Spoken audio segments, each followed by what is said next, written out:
Universal స్క్రీన్పై దేవుని కుమారుల మట్టి పాత్ర. ఈ ప్రపంచంలోనికి వచ్చినటువంటి ప్రతి ఒక్కరికి కూడా ఒక్కొక్క పాత్ర ఉంది. ఒకసారి మనం ఆలోచన చేయగలిగితే ప్రపంచంలో ఎన్నో రంగాలు ఉన్నాయి, అందులో ఎన్నో పరిశ్రమలు ఉన్నాయి. అందులో ఒకటి సినీ పరిశ్రమ. ఈ సినీ పరిశ్రమలో ఒక 2 గంటల సేపు మనుషులు తిలకించడానికి నటించే ఆ సినిమాకి ఎన్నో స్క్రిప్ట్లు, ఏదైతే రచయిత ఒక కథ రాస్తారో ఆ కథకి సరిపోయే విధంగా ఒక హీరోని సెలెక్ట్ చేసుకుంటారు. అలా హీరోని సెలెక్ట్ చేసుకొని ఇతనైతే మాత్రం ఈ పాత్రకి న్యాయం చేయగలడు, పలానా హీరోయిన్ అయితే మాత్రం ఇదిగో తల్లి పాత్ర, ఆ తల్లి పాత్రకి న్యాయం చేయగలరు అని ఆలోచిస్తూ ఆ పాత్రలకు తను రాసినటువంటి ఆ కథకు సంబంధించి వారి యొక్క హీరోయిన్ని, సహాయ నటులను వీళ్ళందరినీ సెలెక్ట్ చేసుకుంటుంటారు. అలా సెలెక్ట్ చేసుకొని ఏం చేస్తారంటే, ఇదిగో నీకు ఇవ్వబడినటువంటి పాత్ర ఇది, ఇందులో నువ్వు చెప్పవలసినటువంటి డైలాగ్స్ ఇవి, ఈ సినిమాలో నువ్వు పలానా పాటకి పలానా స్టెప్పులు వేయాలి, ఈ పాటలో ఇలా ఉంటుంది, ఈ పాటలో ఏడ్చే సన్నివేశం ఉంటుంది, ఈ పాటలో నవ్వే విధంగా ఉంటుంది అని ముందే స్క్రిప్ట్ వారికి తయారు చేసి వారు ఏవేవి నటించాలో అన్నటువంటి ఆ యొక్క నటనను నేర్పిస్తారు. వారు ఏం చేయాలంటే ముందే ప్రాక్టీస్ చేసి చూపించాలి. భూమి మీదకి వచ్చినటువంటి సుమారు నేటికి జనాభా ఎంతమంది ఉన్నారంటే 850 కోట్ల మంది. ఈ 850 కోట్ల మందికి కూడా దేవుడు తాను ఒక స్క్రిప్ట్ రాశాడు. ఈ భూమి మీద 2 గంటల సేపు చూసే సినిమాకి, లేదా 2 గంటల 30 నిమిషాలు దీనికి ఎలాగైతే నటీమణులు ఉన్నారో, ఎవరెవరైతే నటించడానికి వచ్చారో, ఈరోజు భూమి మీదకి వచ్చినట్టు మనం అందరం కూడా మరి భూమి మీద నటించడానికి వచ్చినటువంటి వాళ్ళమే, అంటే యాక్ట్ చేయడానికి వచ్చినటువంటి వాళ్ళమే. ఇక్కడ సినిమాలో నటిస్తున్నటువంటి నటీమణులు వీళ్ళు ఏం చేస్తారు, వస్తారు, వారికి ఇచ్చినటువంటి డైలాగ్స్ చెప్తారు. డైలాగ్స్ చెప్పిన తర్వాత వాళ్ళు ఏదైతే నటించాలో ఆ నటనను ముగించుకొని మళ్ళీ ఎవరింటికి వాళ్ళు వెళ్ళిపోతారు. ఇక్కడ భూమి మీదకి వచ్చినటువంటి మనమందరం కూడా దేవుడు రచయితగా ఉంటూ, దేవుడు డైరెక్టర్గా ఉంటూ ఆయన మన కొరకు స్క్రిప్ట్ రాశాడు. అవి ఏంటంటే, ఇదిగో నా పిల్లలు భూమి మీదకి వచ్చిన తర్వాత పలానా వాళ్ళు పలానా పని చేయాలి, పలానా వాళ్ళు పలానా నటించాలి అని ఒక నటన మనకి అప్పగించారు. మనము మళ్ళీ సినీ రంగం గురించి మనం ఆలోచించామనుకోండి, ఇప్పుడు అందులో ఒక తల్లి పాత్ర ఉంటుంది, తండ్రి పాత్ర ఉంటుంది, పిల్లల పాత్రలు ఉంటుంది, హీరో పాత్ర ఉంటుంది, విలన్ పాత్ర ఉంటుంది. కొంతమంది నటించడానికి భూమి మీద ఉన్నటువంటి వీరు, ఇప్పుడు హీరో అనుకోండి, హీరో ఆ సినిమాలో మాత్రం నిజంగా హీరోలా కనబడతాడు, కానీ నిజ జీవితంలో ఎలా ఉంటాడు అతని జీవితం, కానీ వారి జీవితాలు ఎలా ఉంటాయి, ఒక విలన్లా ప్రవర్తిస్తుంటారు. కొంతమంది విలన్లు ఉంటారు, అంటే ఆ సినిమాలో విలన్లుగా నటించే వాళ్ళు ఉంటారు. వాళ్ళ యొక్క పాత్ర ఎలా ఉంటుంది, సినిమా వరకే విలన్లుగా నటించేవారు ఉంటారు, కానీ మంచి మనస్తత్వం కలిగినటువంటి వాళ్ళుగా నిజ జీవితంలో జీవించడం జరుగుతుంది. మరి కొన్ని సన్నివేశాల్లో మరి మనం ఏం చేస్తుంటాం, ఒక సినిమాలో ఏడ్చే సన్నివేశం వచ్చిందనుకోండి, చాలామంది ఇదిగో పలానా సినిమాలో నాకు నచ్చిన హీరో, నాకు నచ్చిన హీరోయిన్ ఏడ్చేస్తున్నారు అని ఆ సినిమా చూస్తూ ఎక్కిళ్ళు పోసి ఏడ్చే వాళ్ళు కూడా లేకపోలేదు. అంటే కేవలం వాళ్ళు నటిస్తున్నట్టు ఆ నటనను చూసి చాలామంది ఏడ్చేవాళ్ళు ఏడుస్తున్నారు, నవ్వేవాళ్ళు నవ్వుతున్నారు. కొంతమంది ఆ హీరో ఎలాగైతే నడుస్తాడో నేను అదే విధంగా నడవాలనుకునే వాళ్ళు, కొంతమంది ఆ హీరోయిన్ ఏ చీర అయితే కట్టిందో అదే చీర కట్టుకోవాలని కొంతమంది, ఇదిగో ఆమె ఆ హీరోయిన్ ఏ నగలైతే ఆ సినిమాలో పెట్టుకున్నదో అలాంటి నగలే నాకు కావాలి అని గొడవ పెట్టుకునే వాళ్ళు కొంతమంది. అంటే ఒక సినిమాలో చూసి అలానే నేను జీవించాలి అనుకుంటారు. కొంతమంది మిమిక్రీ చేస్తుంటారు, ఇదిగో పలానా సినిమాలో పలానా హీరో ఒక డైలాగ్ మాట్లాడాడు, అదే విధంగా ఎక్కడ కూడా ఒక అక్షరం కూడా మిస్ కాకుండా నేను మాట్లాడాలి అని ప్రాక్టీస్ చేసేవాళ్ళు ఉంటారు. మరి కొంతమంది ఏం చేస్తుంటారంటే, ఆ సినిమాలో ఎప్పుడో ఒక సన్నివేశం చూసింటారు, ఎక్కడో ఒక డ్యాన్స్ చూసింటారు, ఆ డ్యాన్స్ని ఎలాగైనా సరే ఇదిగో నన్ను ఎవరు చూడలేదా అని అనుకొని ఆ ప్రదర్శనలు వాళ్ళు ప్రదర్శిస్తూ ఉంటారు. ఏంటి, అంటే వాళ్ళ మదిలో ఉండిపోయిందన్నమాట.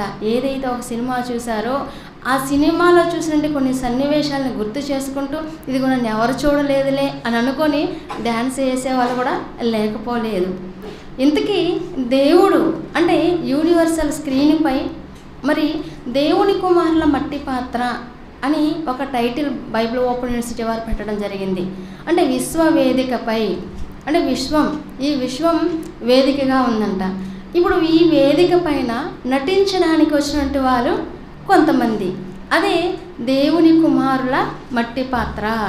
దేవుని కుమారులు వచ్చారంట. దేవుని కుమారులు వచ్చి ఎలాంటి పాత్రను పోషిస్తున్నారో ఒకసారి మనం ఆలోచన చేయగలిగితే, కొరింథీయులకు రాసినటువంటి మొదటి పత్రికలో పౌలు గారు మాట్లాడుతూ ఏమని చెబుతున్నారో ఒకసారి మనం చూడగలిగితే, అపోస్తులైన పౌలు గారు కొరింథీయులకు రాసినటువంటి మొదటి పత్రిక 7వ అధ్యాయము 31వ వచనాన్ని మనం చూడగలిగితే, కొరింథీయులకు రాసిన మొదటి పత్రిక 7వ అధ్యాయం 31వ వచనం, ఈ లోకము అనుభవించువారు అమితముగా అనుభవింపనట్టును ఉండవలెను. ఏలయనగా ఈ లోకపు నటన గతించుచున్నది. ఈ లోకమును అనుభవించేవారు ఎంతగా మరి అనుభవించమంటున్నారు? అమితముగా అనుభవింపనట్టును ఉండవలెను. ఇదిగో మీరు అనుభవిస్తున్నారు. ఇది మనం వచ్చింది, ఈ లోకానికి వచ్చాం. ఎందుకు వచ్చాం? నటించడానికి వచ్చాం. ఇప్పుడు నటించడానికి వచ్చినటువంటి వాళ్ళు ఒక హీరోయిన్కి ఏమేమి ఇస్తారు? ఒక మంచి డ్రెస్ ఇస్తారు, కొన్ని నగలు ఇస్తారు, ఆమెకి సంబంధించినటువంటి చెప్పులు అంటే అక్కడ నటించడానికి కావాల్సిన చెప్పు ఇస్తారు, కారు ఇస్తారు, ఉండడానికి ఒక ఇల్లు ఇస్తారు. ఇప్పుడు అక్కడ యాక్ట్ చేయడానికి ఒక హీరోయిన్ వచ్చారు. వచ్చిన తర్వాత ఏం చేయాలి? యాక్ట్ చేయాలి. ఏదైతే ఆమెకి ఇచ్చారో స్క్రిప్టు, ఆ స్క్రిప్ట్కి తగిన విధంగా యాక్ట్ చేయాలి. యాక్ట్ చేసిన తర్వాత ఈ చీర నాకే, ఈ నగలు నాకే, ఈ ఇచ్చిన కారు నాకే, ఈ ఇల్లు నాకే అంటే కుదురుతుందా? కుదరదు. ఏం చేయాలి?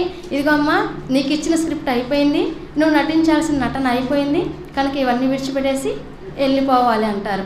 ఇక్కడ కూడా దేవుడు మనకి చెబుతున్నటువంటి మాటలను పౌలు గారు మరలా గుర్తు చేస్తూ, మీరు భూమి మీదకి వచ్చారు కదా, భూమి మీదకి వచ్చినటువంటి వాళ్ళు ఎలా ఉండాలో చెబుతున్నారండి.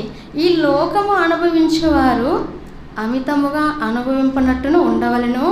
ఏలయనగా ఈ లోకపు నటన గతించుచున్నది. ఇది ఈ లోకంలో ఉన్న నటన ఇది ఒక రోజుకి గతిస్తుంది, ఇది గతించుతున్నది. కనుక ఇప్పుడు మీరు ఏం చేయాలి? ఇదిగో మీరు నటించడానికి వచ్చినట్టు మీరు అమితంగా నటించాలని చెప్తున్నారండి. ఇదే పౌలు గారు ఈ పత్రికలోనే రాస్తూ కింది మాటలోని పై మాటలోనికి మనం వెళ్ళగలిగితే 29వ వచనంలో ఏమని చెప్తున్నారు చూడగలిగితే, సహోదరులారా నేను చెప్పినదేమనగా కాలము సంకుచితమై ఉన్నది కనుక ఇక మీదట భార్యలు కలిగిన వారు భార్యలు లేనట్టును, ఏడ్చువారు ఏడవనట్టును, సంతోషపడువారు సంతోషపడనట్టును, కొనువారు తాము కొనినది తమది కానట్టును అని చెప్తున్నారు. ఇది సహోదరులారా అని చెబుతూ, సహోదరులారా నేను చెప్పునది ఏమనగా నేను చెబుతున్నాను సహోదరులారా అని చెబుతూ, ఇది కాలము సంకుచితమై ఉన్నది కనుక మీరు ఏం చేయాలి? ఇక మీదట భార్యలు కలిగిన వారు భార్యలు లేనట్టు. సినిమాలోకి నటించడానికి వచ్చారు హీరో. ఇప్పుడు హీరో గారికి ఒక హీరోయిన్ ఇచ్చారు. ఇచ్చిన హీరోయిన్ ఏం చేయాలి? ఆ సినిమా వరకు నటించి వెళ్ళిపోవాలి. అలా కాకుండా లేదు ఈ సినిమాలో నువ్వు నా భార్యగా నటించడానికి వచ్చావు కనుక నేను ఇంటికి తీసుకొని వెళ్తాపా అని అన్నీ తీసుకొని వెళ్ళాను అనుకోండి, ఇంటిలో వాళ్ళ భార్య ఒప్పుకుంటుందా? ఒప్పుకోదు. పోనీలే సరే వీళ్ళ భార్య ఒప్పుకునింది అనుకుందాం. ఆమె అంటే హీరోయిన్ నటించడానికి వచ్చారు కదా, వాళ్ళ ఇంట్లో వాళ్ళ భర్త ఒప్పుకుంటారా? ఒప్పుకోరు. ఎందుకు? ఇక్కడ మీరు వచ్చింది ఎందుకు? ఇదిగో నేను పంపించాను, మరి ఒక డాక్యుమెంట్స్ రాసుకొని పలానా సినిమాలో పలానా నటన నటించాలి అని ఒక అగ్రిమెంట్ రాసుకొని పంపించాము. పంపించిన తర్వాత ఏం చేయాలి? ఆ షూటింగ్ అయిపోగానే మా ఇంటికి రావాలి కానీ ఆ హీరో ఇంటికి వెళ్ళకూడదని గొడవ పెట్టుకుంటారు. ఇక్కడ కూడా ఏం చెప్తున్నారంటే, ఇదిగో మీరందరూ భూమి మీదకి వచ్చినట్టు మీరందరూ కూడా 850 కోట్ల మంది కూడా దేనికి వచ్చారంటే నటించడానికే వచ్చారు భూమి మీద. భూమి మీదకి వచ్చినట్టు మీరు ఇదిగో మీరు ఏం చేయాలంటే, ఇక మీదట భార్యలు కలిగిన వారు భార్యలు లేనట్టుగా ఉండాలి. ఇదిగో నటించడానికి వచ్చాం మేము కనుక ఈ నటనలో నా పాత్ర ఏంటి? నా పాత్ర భార్య పాత్ర. ఎంతవరకు? 60 లేదా 70 సంవత్సరాల కాలం. ఈ 60 లేదా 70 సంవత్సరాల జీవితకాలం ఎంతలో కనబడి అంతలో మాయమైపోయి ఆవిరి వంటిదిగా మారిపోయింది. ఎప్పుడు వెళ్తానో తెలియదు. కనుక ఇప్పుడు నేను ఏం చేయాలి? ఇదిగో నేను ఎందుకు వచ్చాను? నా భర్త కొరకే అని భార్య భర్త వెనక తిరగకూడదు. అలానే భర్త భార్య వెనక తిరగకూడదు. ఏమని అర్థం చేసుకోవాలి? ఇదిగో నేను వచ్చింది ఎందుకంటే నాకు దేవుడు ఒక స్క్రిప్ట్ రాసి పంపించారు. ఆ స్క్రిప్ట్లో నా పాత్ర ఏంటో నేను గుర్తించుకోవాలి. ఈ పాత్రలో నేను ఏం చేయాలంటే, ఇదిగో దేవుడు ఒక భార్య భర్త అనేటువంటి మంచి బంధాన్ని కలిగించాడు. ఈ బంధంలో ఇప్పుడు నేను ఏం చేస్తున్నాను? నటిస్తున్నాను. నేనేం చేయాలంటే, ఇదిగో నా భార్య అక్కడ భార్యలు కలిగిన వారు ఏం చేయాలంట? భార్యలు లేనట్టుగా ఉండాలంట. అలాగే ఏడ్చేవారు ఏడవనట్టును. సినిమాలో ఏడుస్తుంటారు. ఎలా ఏడుస్తుంటారండి? పాడి ఏడుస్తుంటారు. వాళ్ళని చూసి చాలా సందర్భంలో చాలామంది ఏడ్చే వాళ్ళు ఉన్నారు. అంటే వాళ్ళ ఏడుపు ఎలా ఉంటుందంటే మనల్ని ఏడిపించే విధంగా ఉంటుంది. ఇప్పుడు అక్కడ ఏడుస్తున్నది ఏడుపు నిజమేనా? ఎవరో తమ ఇంట్లో పిల్లలు చనిపోయినారు అనుకుందాం. సరే, కొడుకు చనిపోయాడని ఏడుస్తున్నారు సినిమాలో. ఇప్పుడు కొడుకు చనిపోయాడని ఏడుస్తున్నారు. అది ఎంతవరకు? ఆ సినిమాలో ఆ పాత్ర ఉన్నంత వరకే. దాన్ని చూసి నిజంగానే నా కొడుకు చనిపోయాడు అని ఏడవచ్చా? ఏడవకూడదు. అలా ఒకవేళ ఏడ్చారనుకోండి, అది నిజమవుతుందా? అరే అది సినిమారా అని అంటుంటారు. ఇక్కడ కూడా ఏం చెప్తున్నారంటే, ఏడ్చే వాళ్ళు ఆ సన్నివేశం వరకే ఏడుస్తారు. ఆ తర్వాత ఏమైపోతారు?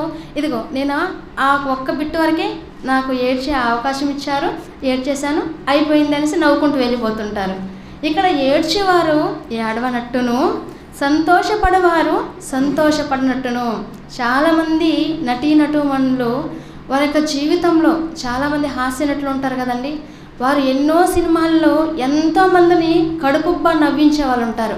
నిజంగా వారి జీవితం కనుక మనం ఆలోచించామనుకోండి, వారు మీడియా ముందుకు వచ్చి మాకు సహాయం చేయండి అని ఎన్నో సన్నివేశాల్లో ఏడుస్తున్నట్లు కనబడతారు. అంటే నిజ జీవితంలో అంటే అక్కడ నవ్వించారు కదా, అంటే వారి జీవితంలో మరి నవ్వు ఉందంటే లేదు. ఇక్కడ కూడా ఏం చెప్తున్నారు? సంతోషపడువారు సంతోషపడనట్టును, కొనువారు తాము కొనినది తమది కానట్టును. చాలామంది ఏం చేస్తుంటారు? సినిమాలో వెళ్తుంటారు, పెద్ద పెద్ద షాపింగ్ మాల్కి వెళ్తుంటారు. ఇదిగో నీకేం బట్టలు కావాలో తీసుకో, నీకేం నగలు కావాలో తీసుకో, మరి నన్ను నీకేం కారు కావాలో తీసుకో అని కొనిపిస్తుంటారు. అది ఎప్పటి వరకు? అక్కడ ఆ సినిమాలో నటించి ఆ సన్నివేశం వరకే అవి కొనుక్కోవాలి. ఆ తర్వాత కొన్నది సినిమా షూటింగ్ అయిపోయిన తర్వాత ఇవన్నీ మా ఇంటికి తీసుకుని వెళ్తానంటే కుదురుతుందంటే కుదరదు.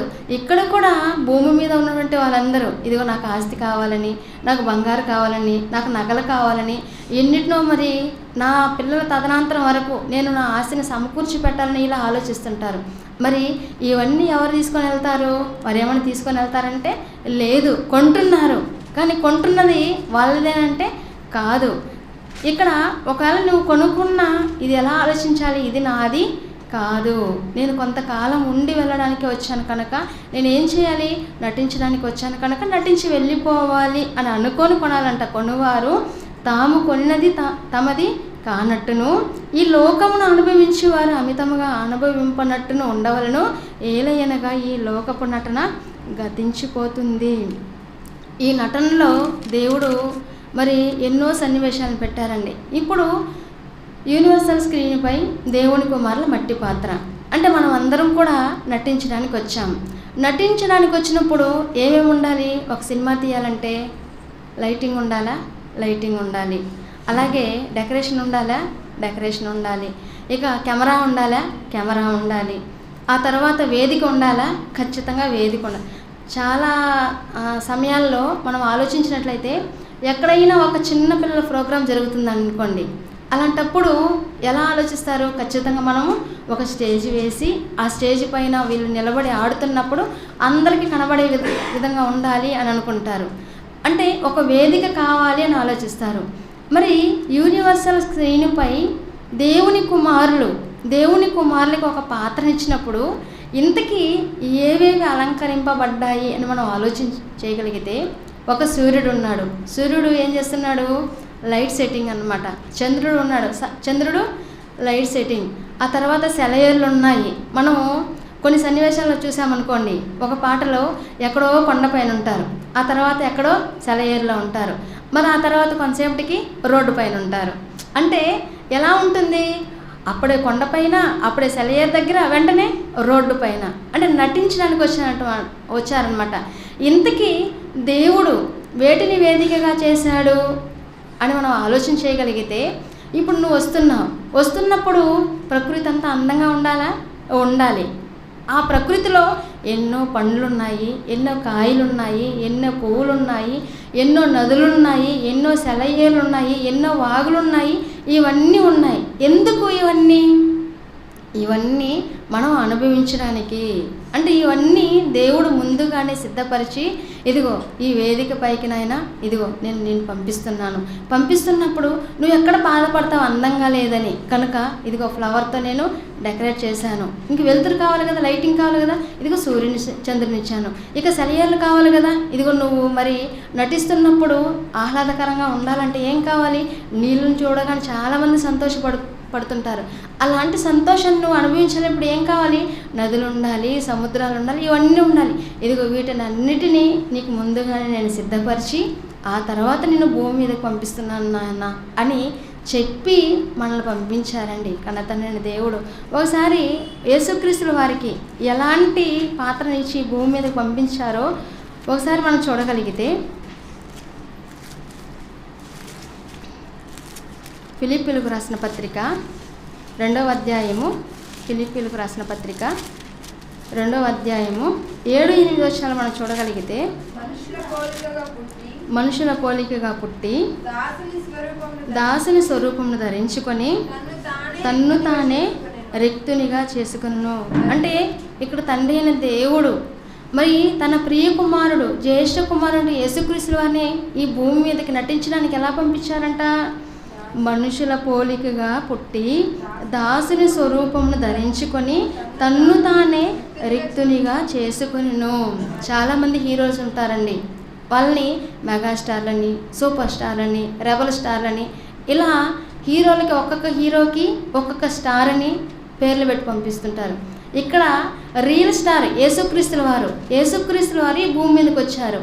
తండ్రి దగ్గర ఉన్నటువంటి యేసుక్రీస్తుల వారు పరలోకం నుంచి ఈ భూమి మీదకి వచ్చారు. ఈ భూమి మీదకి వచ్చినటువంటి యేసుక్రీస్తుల వారు ఎలా వచ్చారంటే మనలాంటి శరీరాన్ని ధరించి, మనలాంటి ఈ దేహాన్ని ధరించి వచ్చారు. అలా వచ్చినటువంటి యేసుక్రీస్తుల వారు ఎలా ఉన్నారు చూడగలిగితే, మనుషుల పోలికగా పుట్టి దాసుని స్వరూపమును ధరించుకొని. చాలామంది యాక్టర్స్ హీరోనే కావచ్చు, కానీ ఆ హీరోలు కూడా కొన్నిసార్లు ఇదిగో ఆ ఇంట్లో మరి అడుక్కునే వాళ్ళలాగనో, లేదంటే రోడ్ సైడు మరి వెళ్తున్నటువంటి ఏదో ఒక కూలీ వాళ్ళలాగనో, ఒక పని మనిషిలాగనో అలా యాక్ట్ చేస్తుంటారు కొన్ని సందర్భాల్లో. ఇక్కడ యేసుక్రీస్తుల వారు కూడా తండ్రి దగ్గర తనకున్నటువంటి ఆ యొక్క మహిమ ఎలాంటిదంటే, దేవుడు తర్వాత యేసుక్రీస్తుల వారు అంత గొప్ప ఉన్నతమైన స్థానం నుంచి ఎలా భూమి మీదకి వచ్చారని మనం ఆలోచన చేయగలిగితే, మనుషుల్ని పోలికగా పుట్టారంట. మరి ఆ పుట్టినటువంటి ఆ పోలికలు కూడా మళ్ళీ ఎలాగంట, దాసుని స్వరూపం. మనలో ఎవరైనా కూడా సరే, ఇదిగో మీరు చర్చికి వస్తున్నారు కదా, మీకు ఒక నటన ఉంది, ఆ నటనలో మీరు ఇప్పుడు ఏం చేయాలంటే బెగ్గర్ పోస్ట్ మీకు ఇస్తున్నాము, అలాంటి డ్రెస్ వేసుకొని మీరు రండి అని అన్నారనుకోండి, ఎవరైనా ఒప్పుకుంటారా? ఎవరు కూడా ఒప్పుకోరు. ఎందుకు? నేనేంటి, నాకున్నటువంటి ఆ యొక్క హోదా ఏంటి, నాకున్నటువంటి చుట్టుపక్కల నాకున్న పేరేంటి, ఈ పేరు ఏమైపోవాలి, నన్ను చూసిన వాళ్ళందరూ ఇదిగో నన్ను ఒకలా చూస్తారు, హేళన చేస్తారు, నన్ను అవమానంగా మాట్లాడతారు అని ఏమంటారంటే, ఇదిగో ఆ యాక్ట్ చేయడానికి ఇష్టపడరండి. ఇదిగో యాక్ట్ చేయాలి కదా, నీకు అంతే కదా, అక్కడికి వచ్చిన తర్వాత కావాలంటే అక్కడే నేను మేకప్ వేసుకొని మళ్ళీ అక్కడే తీసేసి వెళ్ళిపోతానులే అని నటించేవాళ్ళంటారు. కానీ యేసుక్రీస్తుల వారు ఎలా ఉన్నారంట, మనుషుల పోలికగా పుట్టారంట, దాసుని స్వరూపాన్ని ధరించారంట. అలా దాసుని స్వరూపం ధరించుకొని తన్ను తానే రిక్తునిగా చేసుకొనును.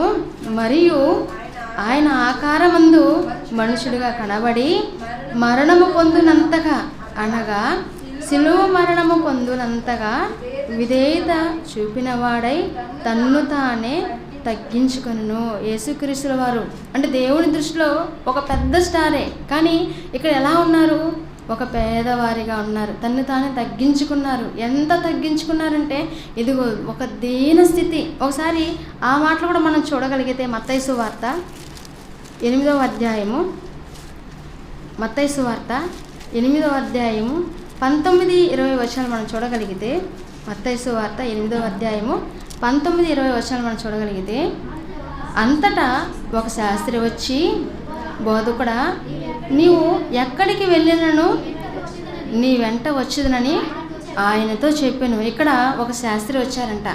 ఒక శాస్త్రి వచ్చి యేసుక్రీస్తు వారిని వెంబడించాలని అనుకొని, ఇదిగో బోధకుడా, నువ్వు ఎక్కడికి వెళ్తే సరే అక్కడికి నీ వెంట నేను వచ్చేస్తాను అని చెప్పినప్పుడు యేసుక్రీస్తు వారు మాట్లాడుతున్నారండి. ఎలాంటి మాటలు మాట్లాడుతున్నారో ఒకసారి మనం చూడగలిగితే, అందుకు యేసు, నక్కలకు గొర్రెలను ఆకాశ పక్షులకు నివాసములను కలవు, కానీ మనుష్య కుమారునికి తల వాల్చుకున్నట్టుకైనను స్థలము లేదని అతనితో చెప్పాను. ఎంత పేద స్థితి అండి. ఏంటి, మనుష్య కుమారుడు తల వాల్చుకున్నట్టుకు స్థలమైన లేదంట. అంటే ఒక సూపర్ స్టార్, మెగాస్టార్ కంటే కూడా ఉన్నతమైన రియల్ స్టార్గా ఉంటే యేసుక్రీస్తుల వారికి ఉండడానికి, తల వాల్చుకోవడానికి కూడా స్థలం లేదంటండి. అంటే యేసుక్రీస్తుల వారి యొక్క స్థితి అంటే దేవుని సంకల్పం ప్రకారము ఆయన భూమి మీద నటించడానికి వచ్చారు. ఇదిగోనైనా నిన్ను భూమి మీదకి పంపిస్తున్నాను. ఎలాంటిది? ఇదిగో నీవు, నేను పరలోకంలో దేవుని దగ్గర ఉన్నాను కదా, దేవునికి పెద్ద కొడుకు నేనే కదా అని నువ్వు అనుకోనకూడదు. ఇక్కడ నువ్వు పెద్ద కొడుకువే, ఇక్కడ నువ్వు దేవుని కుమారుడివే, నీవు పరలోకంలో ఉన్నటువంటి వాడివే. అంత గొప్ప స్థాయి నుంచి నీవు ఎంత దిగజారిపోయిన పరిస్థితికి వెళ్ళాలంటే, ఇదిగో నువ్వు మనుషుల పోలికగా పుట్టాలి, దాసుని స్వరూపాన్ని ధరించుకోవాలి. మళ్ళీ ఆ దాసుల్లో కూడా ఎలాంటి దాసుడు? పేదవాడిగా ఉండాలి. అంటే అక్కడ యోసేపు గారితో పాటు మరి యేసుక్రీస్తు వారు ఏ పని చేసినట్లుగా కనబడతారండి? మనకి వడ్రంగి పని చేసినట్లుగా కనబడతారు. అంటే ప్రతిరోజు మరి రెక్కాడదని కానీ డొక్కాడదంటారు కదా, అంటే పని చేస్తే కానీ భోజనానికి లేదనమాట. ఆయన ఉన్నటువంటి పరిస్థితి ఏంటి? ఒక ఉన్నతమైన స్థానంలో ఉన్నటువంటి యేసుక్రీస్తుల వారు ఈ భూమి మీదకి వచ్చిన తర్వాత, ఆ భూమి మీదకి వచ్చిన తర్వాత ఆయనకి ఇవ్వబడినటువంటి ఆ పాత్రలో పని చేయాలి, దాసుడుగా ఉండాలి. అంతగా తన్ను తాను తగ్గించుకున్నటువంటి అంత పొజిషన్లో ఎవరున్నారంటే యేసుక్రీస్తుల వారు ఉన్నారు. అందుకే ఆయన శాస్త్రితో చెబుతూ, ఇదిగో నక్కలకేమో బొరియలు ఉన్నాయి, ఆకాశ పక్షుల నివాసం ఉండటానికి వాటికి స్థలం ఉంది, కానీ మనుష్య కుమారుడు తలవాల్చుకున్నట్టుకైనను అసలు స్థలం లేదు. నువ్వు నన్ను ఎందుకు వెంబడిస్తావు? నా వెనుక వస్తే ఇదిగో నేనే నిలబడడానికి స్థలం లేదు. అంటే మనుష్య కుమారుడు తలవాల్చుటికే స్థలం లేదు కనుక ఇదిగో నువ్వు నన్ను వెంబడించొద్దు, నేను ఉండడానికి స్థలం లేదు, నిన్ను ఎక్కడ ఉంచుతాను? చాలామంది మాట్లాడుతుంటారు. మన ఇంటికి ఎవరైనా బంధువులు వచ్చారనుకోండి, మనం ఎలాంటి ఇల్లు తీసుకుంటాం? చాలా చిన్నదిగా తీసుకుంటాం. ఎందుకు? మనము మన ఇంట్లో ఉన్నటువంటి పిల్లలు మన వరకు, అంటే భార్య భర్త పిల్లలు ఉండడానికి సరిపోతే చాలు అనుకుంటాం. ఎందుకు? ఒకవేళ పెద్ద ఇల్లు తీసుకోవచ్చు మనకున్నటువంటి ధనంతో. ఒకవేళ పెద్ద ఇల్లు తీసుకున్నాం అనుకోండి, ఇంకా బంధువులంతా ఎలా ఉంటారు? 24 గంటలు రావడం వెళ్ళడం. వీళ్ళకి మరి సపర్యలు చేయడానికే మన జీవితంలో సగం జీవితం అయిపోతుంది. కనుక మరి ఎలా ఉండాలంటే కరెక్ట్గా మనం ఉండడానికి ఇల్లు ఉంటే చాలు, మనం నివసించడానికి. ఇంకా వచ్చిన వాళ్ళు కూడా, చుట్టాలు వచ్చిన వాళ్ళు కూడా చూసి ఏం చేయాలి? ఇదిగో మరి ఎప్పుడు వెళ్తారు అని మనం అడగకముందే అక్కడ పరిస్థితిని చూసి, ఇదిగో అమ్మ మరి ఉండడానికి పడుకోవడానికి స్థలం లేదు కదా, సరేలేమ్మా ఉదయం వచ్చి సాయంత్రం వెళ్ళిపోతాం అన్నట్లుగా వెళ్ళిపోయే విధంగా మనం చూసుకుంటుంటాం. ఇక్కడ యేసుక్రీస్తుల వారిది ఎంత మరి గొప్ప స్థానం, ఎంత ఉన్నతమైన స్థితి. అలాంటి యేసుక్రీస్తుల వారు భూమి మీదకి వచ్చినప్పుడు ఏంటండి, తల వాల్చుకోవడానికి కూడా మరి స్థలం లేదంట. మరి దేవుడు ఆయనకి ఇచ్చినటువంటి పాత్రను ఆయన ఏం చేశారు? సరైన న్యాయం చేశారు. ఇదిగోనైనా నేను స్క్రిప్ట్ ఏదైతే రాశానో వాటి నువ్వేం చేయాలి? ఖచ్చితంగా ప్రతిదీ కూడా నువ్వు నెరవేర్చాలి అని ఆయనకి ఇవ్వబడినటువంటి పాత్రలో ఎక్కడ కూడా మరి అన్యాయం చేయకుండా ప్రతి పాత్రకు కూడా న్యాయం చేసినట్లుగా కనబడుతుందండి. ఇక మనం ఒక విషయాన్ని మనం ఆలోచించగలిగితే, హెబ్రీయులకు రాసిన పత్రికలో ఒక మాట ఉంటుందండి. 10వ అధ్యాయం హెబ్రీయులకు రాసిన పత్రిక 10వ అధ్యాయం 5వ వచనంలో మనం చూడగలిగితే, హెబ్రీయులకు రాసిన పత్రిక 10వ అధ్యాయం 5వ వచనంలో, కాబట్టి ఆయన ఈ లోకమందు ప్రవేశించినప్పుడు ఇలాగూ చెప్పుచున్నాడు, బలియు అర్పణయు నీవు కోరలేదు, కానీ నాకొక శరీరమును అమర్చితివి. ఇక్కడ బలియు అర్పణయు నీవు కోరలేదు, కానీ నాకొక శరీరాన్ని అమర్చితివి. ఏం చేశారంటే యేసుక్రీస్తుల వారికి మేకప్ చేశారు దేవుడు. ఏంటి ఆ మేకప్ అంటే శరీరం, ఈ మట్టి దేహాన్ని యేసుక్రీస్తుల వారికి ఇచ్చారంట. అమర్చితివి అంటున్నారు అంటే సెట్టింగ్ చేశారు. యేసుక్రీస్తుల వారికి ఈ శరీరం అనే ఈ దేహాన్ని ఆయనకి ఒక మేకప్లా అనుకుంటే అమర్చితివి అంటున్నారు కదా, సెట్టింగ్ చేసినట్లుగా కనబడుతుంది అనమాట.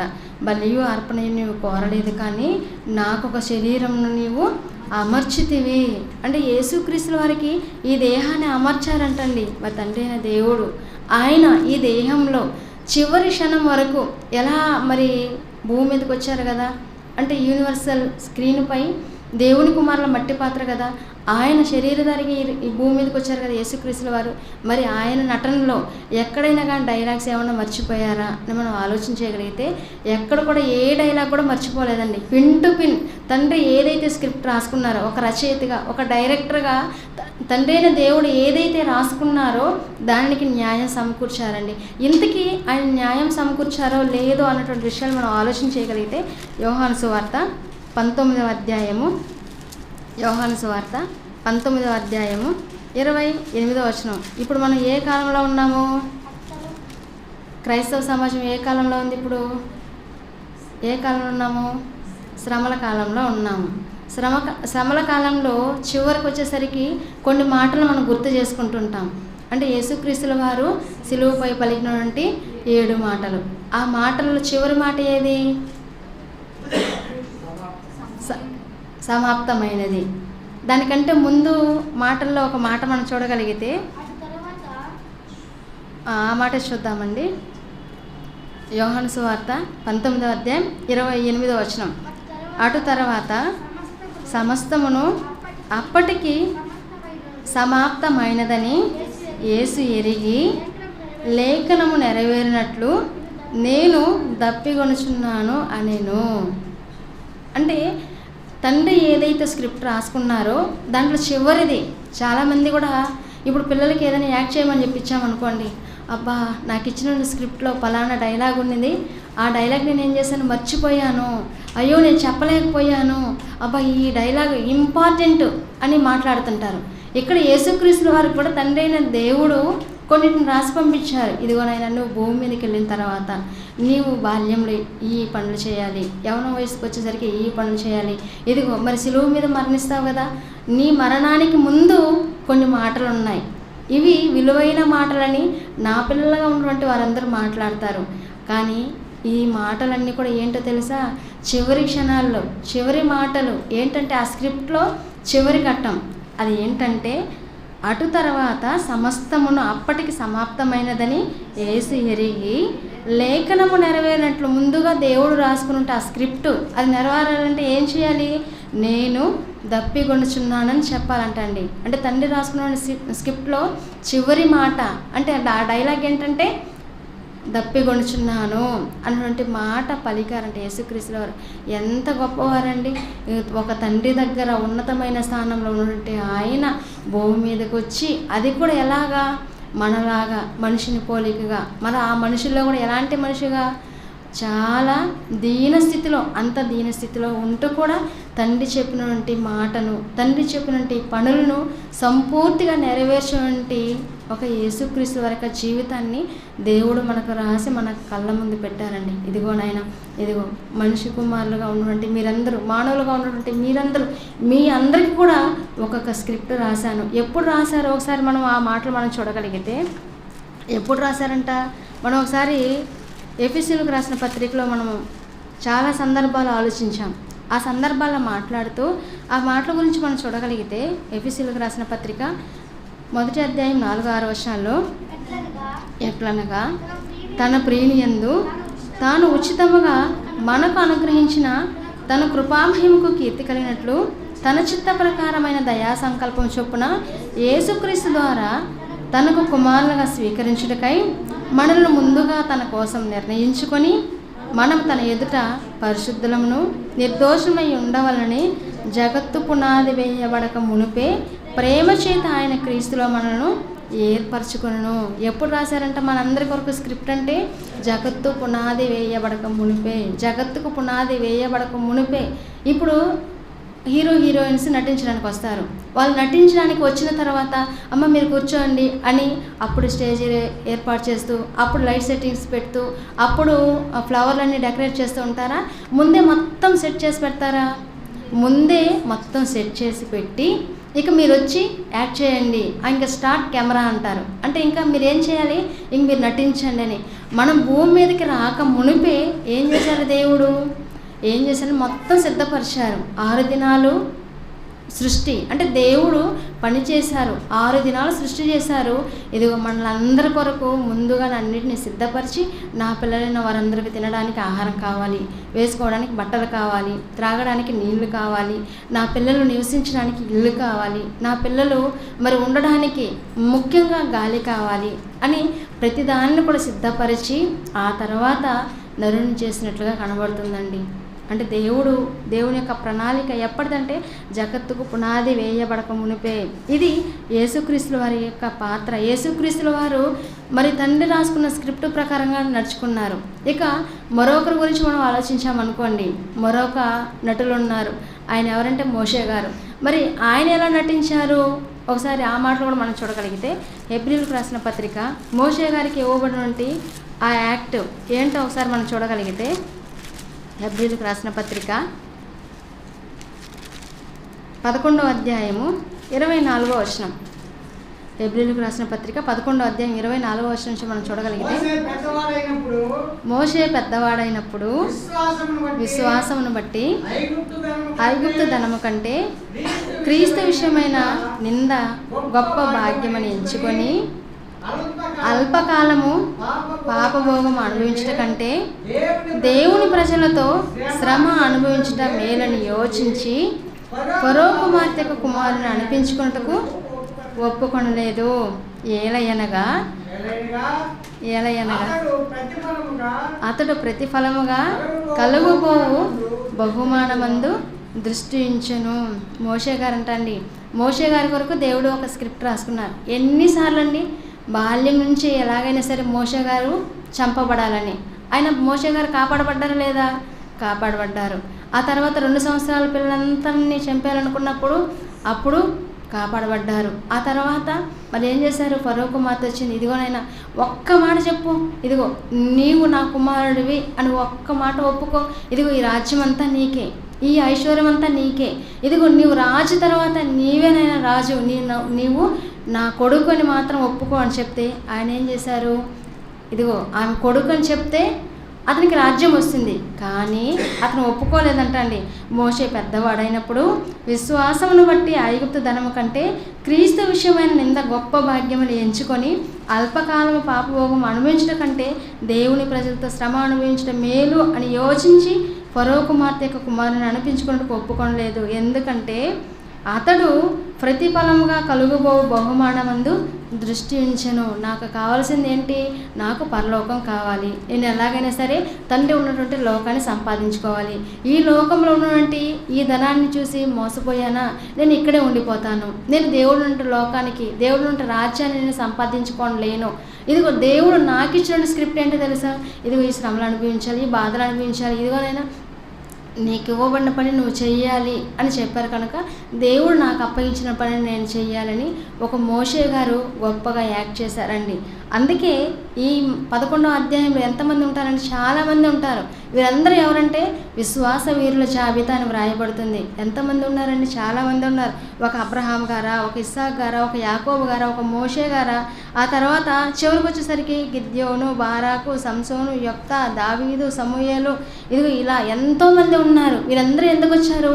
ఇదిగో మాకు ఇచ్చినటువంటి ఈ పాత్రకి మేము సరైన న్యాయం చేయాలి, మేము ఎలాగైనా సరే మా ప్రాణాలు పోయినా పర్వాలేదు, అంటే దేవుడు మా కొరకు ఏ స్క్రిప్ట్ అయితే రాసుకున్నారో ఆ స్క్రిప్ట్కి మేము న్యాయం చేయాలి అని భూమి మీదకి వచ్చి భూమి మీద వారు నివసిస్తూ, ఇదిగో మేము నివసిస్తున్నటువంటి భూమి, ఈ లోకం ఇది మాది కాదు, మాకు ఒక లోకం ఉంది, శాశ్వతమైన లోకం. అదేంటంటే తండ్రి ఉండే ఆ పరలోకం. ఆ పరలోకాన్ని మేమందరం సంపాదించుకోవాలంటే భూమి మీదకి వచ్చి అనేక ఆత్మల రక్షణార్థమే మేమందరం పని చేయాలి, దేవుడు మాకు ఇచ్చినటువంటి పనిని మేము చేయాలి అని వారికి ఇచ్చినటువంటి పాత్రలను పోషించి మరణించిన తర్వాత నెమ్మది పొందే స్థలానికి వెళ్ళినటువంటి వారి గురించి దేవుడు ఇంత గొప్పగా రాయించారండి.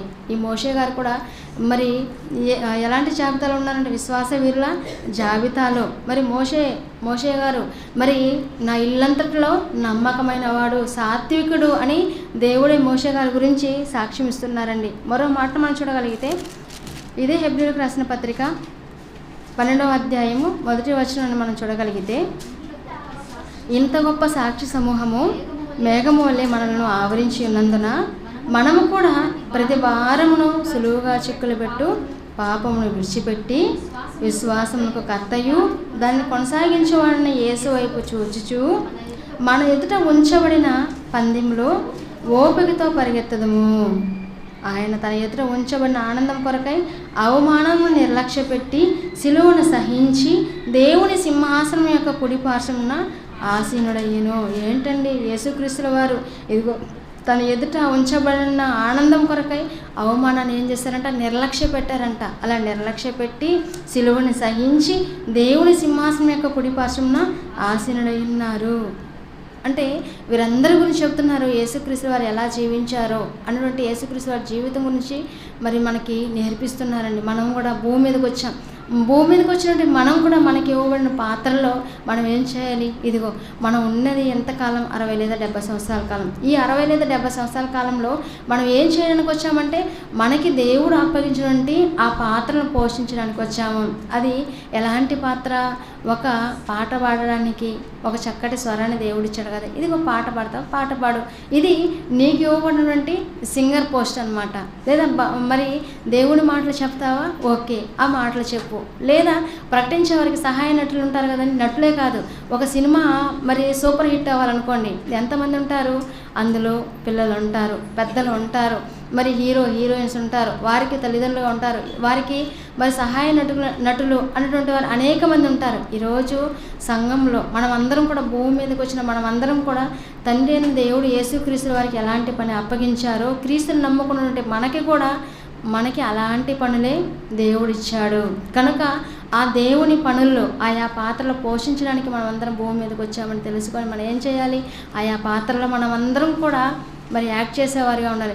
మమ్మల్ని యాక్ట్ చేయమన్నారండి కనుక ఇదిగో మాకు ఎక్కడ మేకప్ కిట్ ఎక్కడ, మరి డ్రెస్ ఎక్కడ, షూట్ ఎక్కడ, కోట్ ఎక్కడ అని అడగొద్దండి.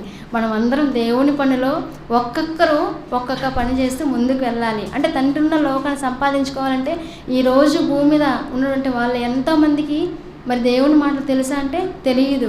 చాలామందికి దేవుని మాటలు తెలియదు. కానీ అలాంటి వారికి మనం ఏం చేయాలి?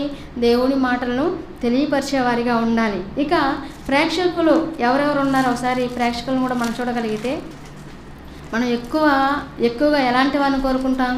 ఇదిగో నేను యాక్ట్ చేస్తున్నప్పుడు ఇంతకీ ప్రేక్షకులు ఉన్నారా లేదా, ఆ ప్రేక్షకులు వారి ముఖంలో నవ్వు కనపడుతుందా లేదా, లేదా ఏడుపు ముఖం పెట్టి కూర్చోన్నారా, లేదా నిద్రపోతూ ఉన్నారా, లేదంటే నేను చెప్పే డైలాగ్స్ నచ్చకుండా వెళ్ళిపోతున్నారా అని ఇలా ఆలోచిస్తుంటారు. ఇక్కడ భూమి మీద మనం నటులుగా మనం వచ్చాం కదా యాక్ట్ చేయడానికి. మరి ప్రేక్షకులుగా ఎవరెవరు ఉన్నారో ఒకసారి మనం చూడగలిగితే రోమాపత్రిక 8వ అధ్యాయము 19వ వచనం. రోమాపత్రిక 8వ అధ్యాయము 19వ వచనం. దేవుని కుమారుల ప్రత్యక్షత కొరకు సృష్టి మిగుల ఆశతో తేలిచూచు కనిపెట్టుచున్నది. ఎవరంటండి? మరి ప్రేక్షకులు అంటే సృష్టి. ఈరోజు చాలామంది మెసేజ్ చెప్తున్నాం అనుకోండి, కొంతమంది ఏమంటారు? భలే చెప్పిందిలే అని కొంతమంది మాట్లాడతారు, కొంతమంది మార్కులు వేస్తుంటారు, బాగా చెప్పా అంటే లోపలేమో ఏం బాగా చెప్పలేదు అన్న ఆలోచన ఉంటుంది. కానీ అంటే బాగా చెప్పలేదు అంటే ఎలా ఉంటుందో అని అనుకొని బాగా చెప్పా, సూపర్గా చెప్పా అంటారు. కానీ లోపల ఎలా ఉంటుంది? ఏం బాగా చెప్పలేదని. కొంతమంది నిజంగా మరి అంటే హృదయపూర్వకంగా మాట్లాడుతుంటారు, ఇదిగో మీరు పలానా మెసేజ్లో పలానా ఆ ఒక్క బిట్టు చెప్పుంటే బాగుండేది అని కొంతమంది ఎంకరేజ్ చేస్తుంటారు. కొంతమంది ఎలా ఉంటారు? ఇదిగో మనం ఎలాగైనా సరే మనమే గొప్ప అని అనిపించుకోవాలంటే ఏం బాగా చెప్పలేదు, పలానా వాళ్ళు ఏం చెప్పలేదు, ఇంకా వీళ్ళు ఏం చేయాలి, నేర్చుకోవాలి, వీళ్ళు ఇంకా శిక్షణ పొందాలి అని ఇలా చెప్పేవాళ్ళు ఉంటారు. ఇక్కడ మనం భూమి మీదకి వచ్చాం కదా నటీమణులుగా.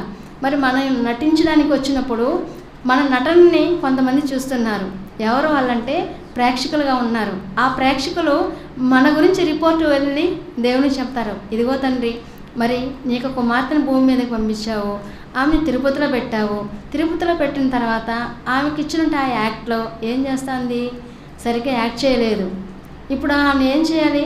ఆమె ప్లేస్లో వేరే వాళ్ళని మంచి, అంటే ఇప్పుడు ఒక హీరో బాగా నటించలేదనుకోండి, ఎలా ఎన్నుకుంటాం? ఈ హీరో ఆ పాత్ర కనుక పలానా హీరోయిన్ కానీ పెట్టుంటే, ఆ హీరోని పెట్టుంటే సూపర్గా నటించుంటారు అని మాట్లాడుకుంటారు. ఇక్కడ కూడా మరి ఆ సృష్టి ఏం చేస్తుంది?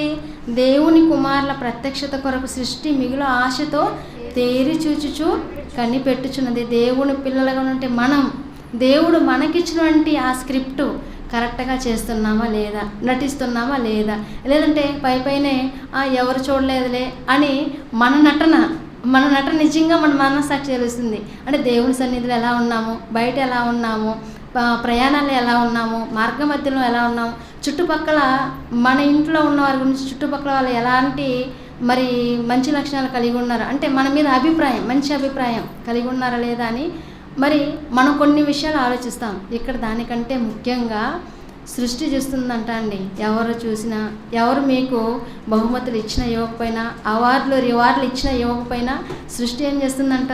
సృష్టి దేవుని కుమారుల ప్రత్యక్షత కొరకు సృష్టి మిగులు ఆశతో తేరిచూచు కనిపెట్టుచున్నది. ఇదిగో తండ్రి, వీరు సరైన యాక్ట్ చేయలేదు, మీరు ఇచ్చినట్టు స్క్రిప్ట్ చేయలేదు కనుక వీరిని తీసేయండి తండ్రి.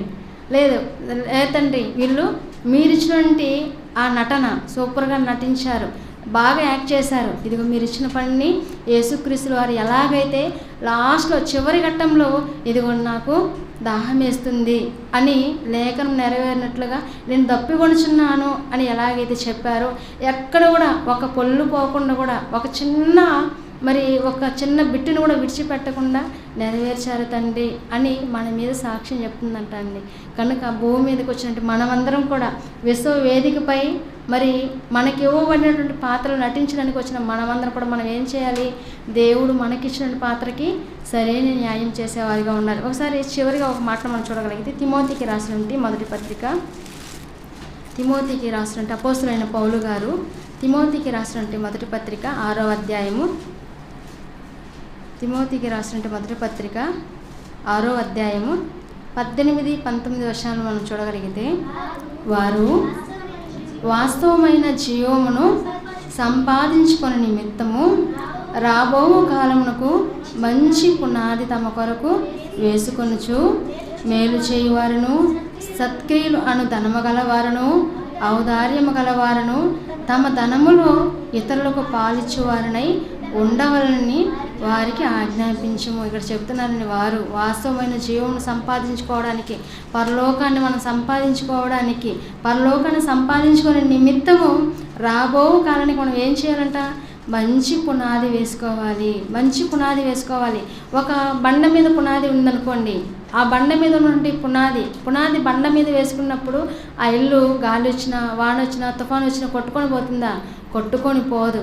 అలాంటి మంచి పునాది వేసుకున్న వారిగా మనం ఉండమంటున్నారని ఈరోజు బైబిల్ ఓపెన్ యూనివర్సిటీ వారు మనందరికీ మరి చాలామంది ఎంతోమంది మాట్లాడుతూ, ఇదిగోనండి మరి జయశాలి, మన ఆత్మీయతను జయశాలి గారు కనుక లేకపోతే ఈరోజు ఈ మహాజ్ఞానం మాకు తెలిసేది కాదు అని ఎంతోమంది చెప్పగలుగుతున్నారంటే, మంచి పునాది బాల్యం నుంచే దేవుడి మాటలు నేర్పించండి అని మన ఆత్మీయ తండ్రి గారు వృద్ధాప్యంలో ఉన్నప్పటికీ ఎంతగా మరి బాధపడుతున్నారండి. ఇదిగో మరి నా పిల్లలైన వారందరికీ మాటలు తెలియపరచాలి, ప్రపంచానికి ఈ మాటలు తెలియపరచాలి, సత్యాన్ని మరి అనేక ప్రాంతాలకు వెళ్ళి చెప్పండి అని బైబిల్లో ఆన్సర్ టు ది బైబిల్ అన్నటువంటి ఒక నినాదాన్ని మరి ప్రవేశపెట్టి బైబిల్లో వస్తున్నటువంటి ప్రశ్నలకి బైబిల్లో నుంచి సమాధానాలు చెప్పాలి అని మనకు నేర్పిస్తున్నట్టే మంచి పునాది వేసినటువంటి వారు జయశాలి గారు కాదండి, జయశాలి గారండి. ఈరోజు నేను నిలవబడి చెప్తున్నానంటే కూడా దీనంతటికీ కారణం ఎవరంటే ఆ ఆత్మీయ తండ్రి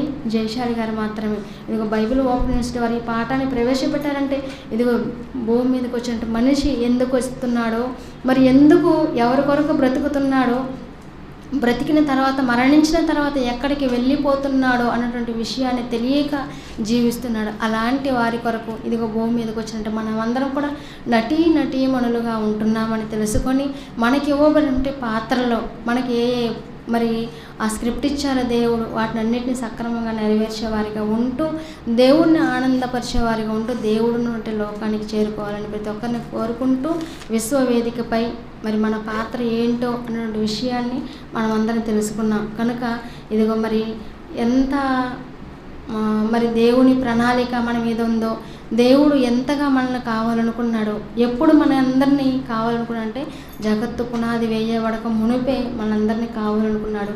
ఆయన సంకల్పాన్ని నెరవేర్చే భాగంలో ఈ భూమి మీదకి మనందరినీ పంపించాడు. కనుక తండ్రి ఆశ నెరవేర్చే పిల్లగా ఉంటూ, తండ్రి ఉన్న లోకానికి మనం అందరం చేరుకోవాలని కోరుకుంటూ నా మాటలు ముగిస్తున్నాను. అందరికీ నా వందనాలు.